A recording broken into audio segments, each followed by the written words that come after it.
3시에 왔어? 교대했어? 나 퇴근했어? 그때도 있었어. 결과적으로는 항상 같은 지하철 안을 타고 있었어요. 돌아왔는데도 내 주변에 있었다니까요.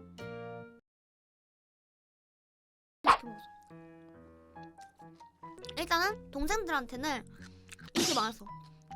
누나 이러면서 되게 단골 친구들 있었고, 근데 그 애들은 나한테 번호를 물어보진 않았어. 한 번도 학생이 교복 입고 저한테 번호를 물어본 적은 없고요. PC방에서 뭐 20살이든지 몇 살이든지, 그러니까 성인 분들이 번호를 물어보신 분들은 꽤 있어요. 근데 그 중에서 기억에 남았던 분이 2분 계세요. 둘 다른 PC방인데, 한 PC방에서는 그때 내가 21살 때였는데 PC방에서 그냥 그때도 근무를 하고 있었다. 혼자. 오전은 보통 혼자 해요. 그래갖고 혼자 하고 있었는데 그 PC방에 프린터기가 있는 PC방이었어. 그래서 각자 자리에서 뭐 출력을 버튼을 누르고 이제 카운터에 오셔가지고 프린트물 가지고 결제하시고 가셔야 돼. 그런데 이제 프린트물이 나오는 거야. 그래서 아, 누가 프린트 했나보다, 누가 결제하러 오시겠네 하고 기다렸어. 그래갖고 그분이 오시길래 이제 아, 혹시 이거 프린트물 주인이세요? 해가지고 결제를 이렇게 해드렸다. 어쨌든 알바생이고 뭐 단골? 뭐 어쨌든 그냥 PC방 자주 오시는 분이셨으니까 아, 안녕하세요 이렇게 인사를 했어. 그러고 그 다음 날인가 다다음 날에 며칠 뒤에 나한테 갑자기 초콜릿을 가져다 주시는 거임. 드시면서 하시라고 초콜릿을 사오셨어. 그래서 저요? 아, 감사합니다. 감사합니다. 잘 먹을게요. 이렇게 말하고 이렇게 하다가 그분이 번호를 물어보셨는데 내가 또 마찬가지로 거절을 했어. 나는 그 사람 안 올 줄 알았어. 나 불편해서라도 안 올 줄 알았는데 그냥 태연하게 오시더라고. 별 아무 일 없었던 것처럼. 그래갖고 나도 저 사람이 괜찮다면은 나도 굳이 막 나도 불편해할 이유가 없지 하면서 그냥 계속 알바했어요. 거기에서 나도. 근데 이제 어느 날 내가 퇴근 시간이 그때가 3시였나 4시였어. 그때도 오후쯤이었는데 별 생각 없이 그냥 걸어서 역으로 가는데, 지하철 역으로 들어가면 바로 여기 옆에쯤에 그 앉는 데가 있어. 벤치 같은 데가. 그래서 계단으로 올라가자마자 벤치가 딱 보여. 그리고 개찰구가 있어. 근데 이 계단을 올라가는 중에도 살짝 보이거든요, 그 벤치가. 계단을 올라가는 중이었는데 그 남자분이 거기 앉아 계신 거야, 벤치에. 그 사람이네? 그냥 이러고 끝났어. 이러고 그냥 다시 핸드폰 할 거 하다가 다 올라가서 개찰구까지 가니까 이 사람이 갑자기 벤치에 있던 사람이 없어졌어. 그래서 뭐 그 사람 어디 가셨는가 보다 했는데 그냥 개찰구에서 카드 찍고 들어가가지고 지하철 기다렸다가 탔는데 그 사람이 나를 스토킹하는 거니. 그 사람이 나랑 같은 칸인데 내가 여기 있으면은 이쪽에서 날 보고 있고, 난 근데 눈치 빨라요. 나는 누가 날 쳐다보면 그게 시선이 바로 느껴진단 말이에요. 그래서 그 시선이 너무 느껴지는데 너무 오싹한 거지. 갑자기 그 쎄한 느낌이 들잖아요. 근데 그 사람이 또 심지어 가방을 메고 있었어. 근데 나는 그 또 5만 가지 생각이 다 들어온 거임. 거기 안에 뭐가 들어있을지 모르니까. 진짜로 뭐가 들어있을지 모르니까 또 5만 가지. 아니 근데 문제는요, 내가 지금 말한 거는 스토킹, 진짜 직접적인 스토킹을 한 날이고요. 전에도 몇 번 그랬었어요. 내가 까먹고 중간 얘기를 안 했는데 전에도 몇 번 나를 자꾸 지하철에서 마주치고 막 같이 막 어디를 가고자 하고, 그 사람이 어딜 가는지 모르겠어. 근데 막 같은 칸에 계속 타고 눈치를 챘단 말이야. 그러니까 나도 스토킹이라고 웬만해서는 이렇게 무섭게 생각하지 않는데 그건 진짜 스토킹이었어. 왜냐면 상습적이었고 계속 불규칙한 시간이. 그래서 내가 몇 번 그랬을 때는, 그 전에는 내가 그 사람이 너무 무서워가지고 내가 4시 퇴근이었다. 4시에 퇴근하고도 내가 거기 남아있었어. PC방에서 그냥 그 교대하는 오후 친구랑 막 밥 먹고 수다 좀 떨다가 그리고 퇴근을 했단 말이야. 근데 그때도 항상 있었어. 이거 좀 이상하잖아. 그래서 내가 이번에는 진짜 칼퇴를 좀 해봐야겠다 하고 그 뒤에 타임 친구가 3시에 와준다고 했어. 내가 원래 4시에 그거잖아. 3시에 왔어? 교대했어? 나 퇴근했어? 그때도 있었어. 근데 그래서 내가 그 오후 친구한테는 먼저 말을 했었어요.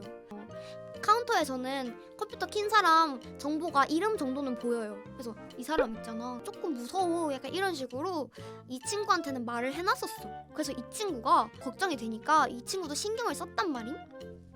근데 이 친구가 보니까 나한테 또 해준 말이, 야, 나 방금 출근하면서 봤는데 네 여기 앞에서 네 기다리고 있는 것 같아. 계속 이런 말도 하고. 근데 진짜 그게 맞아. 그러다가 내가 또 나가면 그 사람은 또 뭔가 피하는지 또 없어져. 나중에 결과적으로는 항상 같은 지하철 안을 타고 있었어요.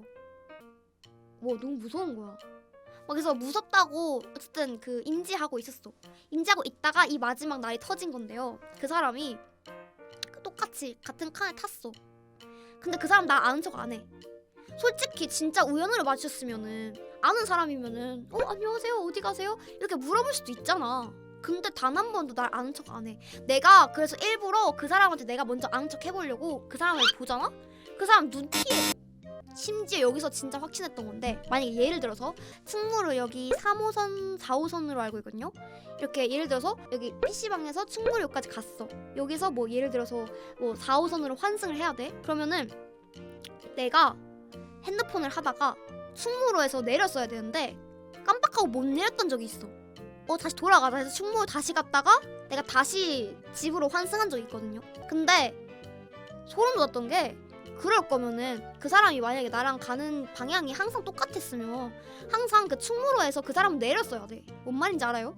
내려가지고 없어졌어야 돼. 근데 심지어 내가 한 정거장 더 갔다가 다시 충무로에 돌아왔는데도 내 주변에 있었다니까요. 그니까 내가 내리는 거 봐서 따라 내리고 내 환승하는 거 따라오고 그리고 내 또 타는 거 충무로 다시 돌아오는 거 다시 따라온 거야. 이러면 진짜 100%잖아. 솔직히 지금까지는 내가 좀 민감한가? 내가 좀 예민한가? 이거 세상에 너무 무서운 일들이 많아서 내가 괜히 이렇게 피해의식이 있는 건가? 이랬지만 이건 진짜 확실한 거지. 그래갖고 나는 그 사람을 어쨌든 그날은 따돌렸다고 생각하고 마음 편하게 갔었는데 충무로에서 또 환승 잘 해가지고 집까지 가고 있었는데 마음을 놓고 있었던 게 너무 안일했던 거야. 그냥 그때 가고 있는 중에 내가 또 주변에 보니까 그 사람이 따라오고 있었던 거지. 난 그때 알았어. 그 사람을 내가 따돌리지 못했다 하는 거를. 그래갖고 따돌리지 못한 채로 와 이대로 가면은 우리 집까지 노출되겠다. 집에 있는 전철역에서 내리면 이 사람 나 진짜 집까지 쫓아오겠는데 라는 무서운 생각이 든 거지. 그래갖고 내가 우리 집 도착하기 3정거장인가? 2정거장인가? 전에 여기가 마냥 집인 마냥 내렸어. 근데 진짜 어떻게 소름 돋아. 아직도 진짜 생생하고 아직도 소름 돋는 게 내가 그 사람이 날 또 따라 내릴까봐 그 출입문 닫습니다 샤 이때 내렸어. 뭔 말인지 알죠? 왜냐면 좀 일찍 내려버리면 그 사람도 따라 내릴 가능성이 있다고 판단을 했기 때문에 내가 진짜 출입문 닫습니다 해서 잽싸게 내렸어. 물론 위험해. 물론 진짜 위험해서 해서는 안 될 짓인데 내가 그때 할 수 있는 건 그거밖에 없었어. 그래갖고 그렇게 되게 슉 내려버렸다. 그래서 이제 진짜로 따돌렸다. 저 사람 못 내렸을 거다. 왜냐면 체격이 좀 있었거든요. 키도 좀 있으셨고 남성분이시니까 어쨌든 나보다 마르진 않았을 거 아니야. 나는 그 비좁은 틈을 슉 할 수 있는데 그 사람은 그렇게 민첩하지 않다고 나는 생각을 했는지 거기서 이제 나는 이제 진짜 따돌렸다. 이 사람은 내가 이 역 사는 걸로 알고 있겠구나. 평생. 웬만해서는 그렇겠구나. 이렇게 생각만 하고 이제 또 주변을 이제 이렇게 봤는데 없어. 다행이야. 진짜 다행이야. 없었어. 그래갖고 이제 내리면 에스컬레이터든 계단이든 올라가야 되는데 지상으로 느긋이 에스컬레이터를 걸어 올라가지 않고 그냥 가만히 오른쪽에 서가지고 느긋이 그냥 멍 때리면서 왜냐면 나 방금까지 너무 긴장한 상태였잖아. 그래갖고 너무 긴장한 상태여서 그냥 멍 때리면서 이러고 있었다? 에스컬레이터 이렇게 올라가잖아요? 이렇게 올라가면은 여기가 위야 여기가 아래층이고 여기 올라갔어. 그럼 여기 이렇게 돌아야 돼. 코너를 돌아서 다시 또 올라가야 돼. 이런 게 있어. 그래서 다시 또 돌아왔는데 그럼 여기에서 아래를 내려보면은 에스컬레이터에 누가 타고 있는지 보이죠? 그럼 내가 여기 서서 밑에를 보면은 에스컬레이터에 누가 올라오고 있는지 보인단 말이야? 근데 그 사람 거기 있는 거야. 그래서 그 사람이 거기서 또 나 눈 안 마주치려고 핸드폰 하면서 에스컬레이터 이러고 있는 거야. 그래갖고 내가 진짜 거기서 소름이 진짜 역대급으로 돋아가지고 진짜 뒤도 안 돌아보고 내가 어쨌든 그래도 증거라도 남겨야겠다 하면서 나 셀카 찍는 척, 그러니까 그 사람을 의식했다는 건 티를 내지 않는 척 셀카 찍는 척 영상으로 찍어가지고 손 벌벌벌 떨리면서 이렇게 하지만 멀리 두기 때문에 뒷 배경은 보여. 그래서 그 사람이 담기게끔 그 사람 얼굴이 담기게끔 찍었는데 그것도 사건이 다 끝나고 보니까 제대로 찍힌 것도 아니야. 내가 얼마나 긴장을 하고 있었겠어요. 손이 막 덜덜덜 떨리고 그 사람 얼굴이 진짜 1도 안 나왔어. 그래갖고 어쨌든 무튼 그런 거 하면서 와 나 여기서 진짜 잡히면은 여기는 이제 뭐 뭣도 없고 막 심지어 진짜 내 동네도 아니고 내가 여기 진짜 우리 집이어서 내린 동네도 아닌데 이러면서 갈 곳도 없고 이래가지고 진짜 뒤도 안 돌아보고 그때부터는 그냥 뛰었어. 그냥 앞만 보고 막 계단을 성큼성큼 몰카 찍는 아니, 그게 정리콩 드드드. 아니 물가가 아니라 그렇게 그때는 그 생각밖에 안 들었어. 그래갖고 진짜 계단도 막 두세 칸씩 뛰어 올라가고 에스컬레이터는 보이지도 않아. 그냥 계단도 그냥 뛰어가고 몇 번 출구로 나오는지 나는 그것도 기억을 못해. 너무 긴장 상태여서. 그래갖고 출구로 나오자마자 그냥 앞으로 그냥 뛰었어. 그날 바로 집 안 갔어요. 바로 집 안 가고 친구를 불러내요. 친구가 전화해가지고 야 나 진짜 지금 너무 무서워. 혹시 나 지금 만나주면 안 돼? 나 지금 바로 집 가면은 혹시 모르니까 바로 집 가면은 그 사람 만약에 나한테 계속 붙어 있으면은 난 집까지 노출되는 거니까 계속 한참 있다가 진짜 마지막